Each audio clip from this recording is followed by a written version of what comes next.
Okay, so I have a temperature reading tester. Right now it says 82.5 degrees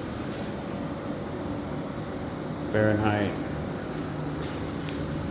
I set this AC that I'm working on at 62.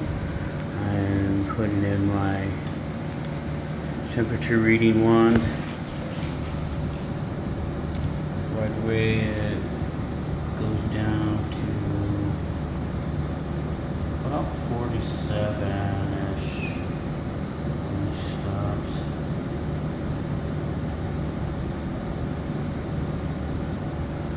So yeah. And then take it out.